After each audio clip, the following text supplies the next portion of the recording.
Hello दोस्तों, मैं धनंजय गुप्ता आपका स्वागत करता हूं आज एक नई वीडियो में। आज के इस वीडियो की हमारी टॉपिक है नाइट्रिक अम्ल के उपयोग, जिसको इंग्लिश में लिखेंगे यूजेस ऑफ नाइट्रिक एसिड। दोस्तों, यदि बात करें हम पिछली वीडियोज की, तो पिछली वीडियो में हमने नाइट्रिक अम्ल के निर्माण की प्रयोगशाला विधि, नाइट्रिक अम्ल निर्माण की ओस्टवाल्ड विधि, नाइट्रिक अम्ल के भौतिक गुण, रासायनिक गुण और ब्राउन रिंग टेस्ट पढ़ा है। यदि आप उन वीडियोज को देखना चाहें तो आपकी सुविधा के लिए इस वीडियो के डिस्क्रिप्शन में पिछली वीडियोज के लिंक मिलेंगे, जहां से आप पिछली वीडियोज को देखकर नाइट्रिक अम्ल के पूरे कॉन्सेप्ट को समझ सकते हैं। तो चलिए बिना समय गवाए आज की इस वीडियो को स्टार्ट करते हैं। आज की इस वीडियो में नाइट्रिक अम्ल के रासायनिक गुणों को हम पॉइंट वाइज देखेंगे और सभी पॉइंट को हम समझने का प्रयास करेंगे ताकि आसानी से हमको ये याद रहे। तो चलिए स्टार्ट करते हैं। पॉइंट 1, नाइट्रिक अम्ल अति महत्वपूर्ण प्रयोगशाला अभिकर्मक है। दोस्तों, कभी भी आप प्रयोगशाला में जाएंगे तो वहां पे कुछ केमिकल यानी कुछ रासायनिक पदार्थों के विलयन आपको जरूर मिलेंगे, जैसे सल्फ्यूरिक अम्ल का विलयन, हाइड्रोजन क्लोराइड यानी कि हाइड्रोक्लोरिक अम्ल का विलयन, NaOH यानी सोडियम हाइड्रोक्साइड का विलयन और नाइट्रिक अम्ल का विलयन। तो नाइट्रिक अम्ल भी एक महत्वपूर्ण प्रयोगशाला अभिकर्मक है। मतलब प्रयोगशाला में नाइट्रिक अम्ल मिलेगा ही मिलेगा। यदि नहीं मिलता है तो आप समझ जाइए कि वो प्रयोगशाला बहुत ही थर्ड क्वालिटी का है। तो नाइट्रिक अम्ल एक अति महत्वपूर्ण प्रयोगशाला अभिकर्मक है। अब इसका उपयोग हम क्या करते हैं वो आप प्रयोगशाला में जाएंगे तो देखेंगे, बहुत सारे साल्ट एनालिसिस और बहुत सारे चीजों में हम नाइट्रिक अम्ल का उपयोग करते हैं। अगली बात, नाइट्रिक अम्ल का उपयोग विस्फोटकों के निर्माण में किया जाता है, जैसे पिक्रिक अम्ल, TNT, TNG आदि।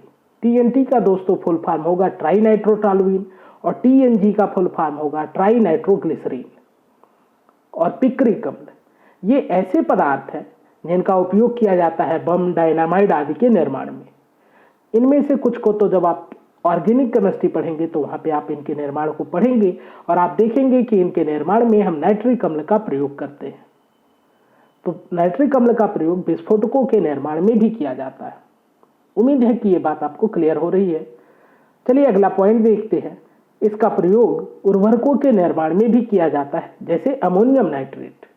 तो आप देखिए नाम में ही नाइट्रेट जुड़ा है, तो आप जानते हैं नाइट्रेट वाले यौगिकों को नाइट्रिक अम्ल से हम आसानी से बना सकते हैं। तो अमोनियम नाइट्रेट जिसका प्रयोग हम उर्वरक के रूप में करते हैं, इसके निर्माण में भी नाइट्रिक अम्ल का प्रयोग किया जाता है। इसी प्रकार जब आप वॉल्यूम 2 पढ़ेंगे केमिस्ट्री का, तो आप पिक्रिक अम्ल के निर्माण को पढ़ेंगे, जहां पे आप देखेंगे कि पिक्रिक अम्ल भी एक नाइट्रेट का ही यौगिक है। इसीलिए यहां पर हम नाइट्रिक अम्ल के उपयोग से पिक्रिक अम्ल का आसानी से निर्माण कर पाते हैं।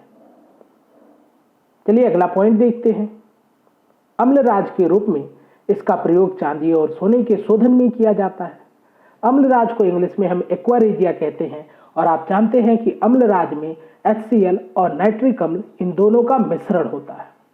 मतलब हाइड्रोक्लोरिक अम्ल और नाइट्रिक अम्ल को मिलाकर अम्लराज बनाया जाता है, जिसका प्रयोग हम करते हैं चांदी और सोने के शोधन में। उम्मीद है कि ये बात आपको क्लियर हो गई है। अगला पॉइंट देखते हैं। नाइट्रिक अम्ल का प्रयोग रॉकेट में ईंधनों के ऑक्सीकारक के रूप में किया जाता है। आप जानते हैं कि रॉकेट जब काफी ऊंचाई पे पहुंच जाएगा तो वहां ईंधनों के दहन के लिए उसको ऑक्सीजन नहीं मिल पाएगा, और आप जानते हैं ईंधन का दहन भी एक ऑक्सीकरण की क्रिया है।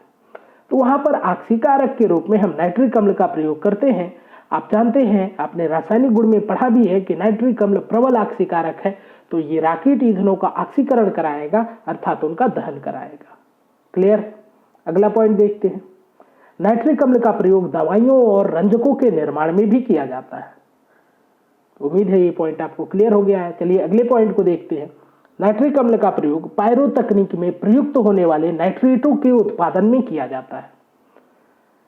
तो आपको अभी मैंने बताया कि नाइट्रिक अम्ल का उपयोग आप नाइट्रेट वाले यौगिकों के निर्माण में बहुत आसानी से कर पाएंगे, क्योंकि नाइट्रिक अम्ल यानी HNO3 में भी नाइट्रेट है, तो ये नाइट्रेट वाले यौगिकों को आसानी से निर्माण कर सकता है। यहाँ पे एक नाम लिखा गया आपको पायरो तकनीक की। यह एक तकनीक की होती है जिसका प्रयोग हम करते हैं रॉकेट के निर्माण में। तो वहां पर भी कुछ हम ऐसे यौगिकों का प्रयोग करते हैं जिनमें नाइट्रेट होते हैं, और उन यौगिकों के निर्माण में हम नाइट्रिक अम्ल का प्रयोग करते हैं। बात क्लियर है। अगला पॉइंट देखते हैं। नाइट्रिक अम्ल का प्रयोग स्टेनलेस स्टील के अम्लोपचार में किया जाता है। अम्लोपचार को इंग्लिश में कहते हैं पिकलिंग। तो नाइट्रिक अम्ल का प्रयोग किया जाता है। पिकलिंग का क्या अर्थ है इसको समझते हैं। नाइट्रिक अम्ल द्वारा स्टेनलेस स्टील की सतह से एक पतली परत को अलग किया जा सकता है, जिसको हम कहते हैं स्टेनलेस स्टील का अम्लोपचार या पिकलिंग। अब आप कहेंगे इस परत को हटा के फायदा क्या है? तो इससे हम उसमें चमक लाते हैं, उसकी सतह की अशुद्धियों को दूर करते हैं, और साथ ही कई बार ये वेल्डिंग के पहले भी किया जाता है ताकि आसानी से हम स्टेनलेस स्टील के टुकड़ों को आपस में वेल्डिंग करके जोड़ सकें। तो उम्मीद है आपको समझ में आया होगा कि अम्लोपचार क्या है। तो अम्ल की सहायता से या आप कहें नाइट्रिक अम्ल की सहायता से हम स्टेनलेस स्टील की सतह से एक पतली परत को अलग कर देते हैं, जिसको हम कहते हैं अम्लोपचार या हम कहेंगे पिकलिंग। अगला उपयोग देखते हैं। नाइट्रिक अम्ल का उपयोग धातुओं के निच्छारण यानी कि ईचिंग में किया जाता है। अब धातुओं के निच्छारण का क्या अर्थ है? तो कई बार आप देखते हैं कि धातु की मूर्तियां होती हैं, जैसे पीतल की मूर्तियां या पीतल के बर्तन या कुछ भी आप देखते हैं जिस पे कढ़ाई की गई होती है, मतलब वो धातु में ही कुछ गड्ढे होते हैं जिससे वो डिजाइन बनी होती है, और इसी डिजाइन को बनाने को हम कहते हैं ईचिंग या निच्छारण।